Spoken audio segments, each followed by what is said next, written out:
Sejarah Hari Raya Galungan berawal dari kisah seorang raja pada zaman dahulu, seorang raja yang sakti mandraguna keturunan raksasa yang memerintah jagat Bali. Raja tersebut bernama Raja Mayadenawa. Mayadenawa seorang raja lalim dan kejam, karena kesaktiannya yang tidak terkalahkan menganggap dirinya adalah dewa yang patut disembah oleh rakyatnya.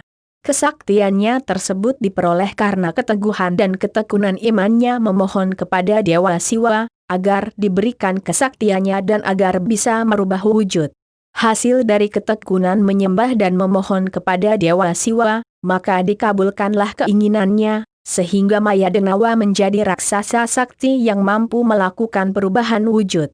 Kesaktian, kesombongan dan keangkuhannya ini membuat Mayadenawa bisa menguasai seluruh Bali bahkan meluas sampai ke wilayah Lombok, Sumbawa, Bugis dan Belambangan dengan mudah.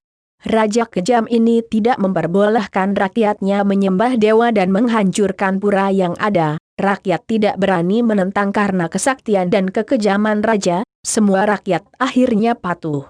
Rakyat dihantui rasa ketakutan yang mendalam. Karena sifat raja yang lalim rakyat juga menjadi sengsara.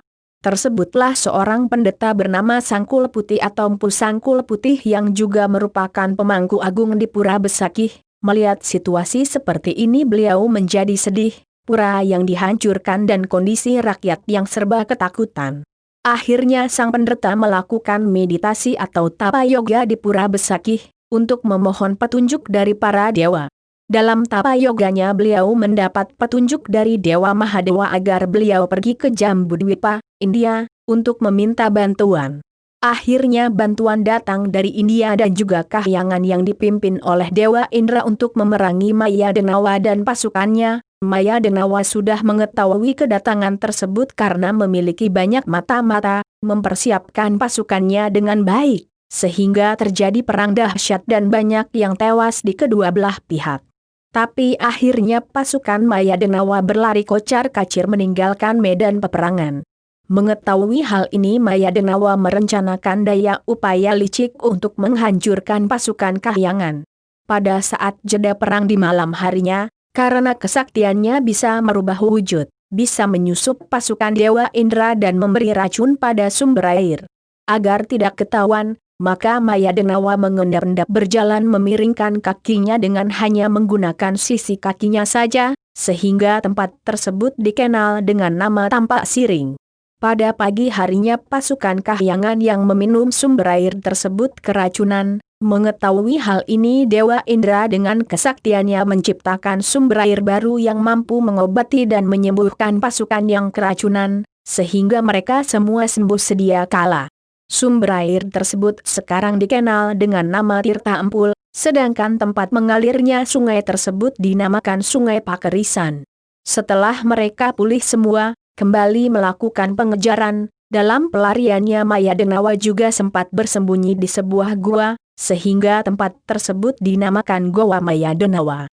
Dalam pelariannya Mayadenawa beberapa kali merubah wujudnya agar tidak dikenali oleh musuh, seperti sempat mengubah wujud menjadi seekor burung besar, Manukraya, sehingga tempat tersebut menjadi desa Manukaya. Namun dengan kesaktian Dewa Indra semua usaha dari Mayadenawa dengan berubah wujud berkali-kali hanya usaha sia-sia dan akhirnya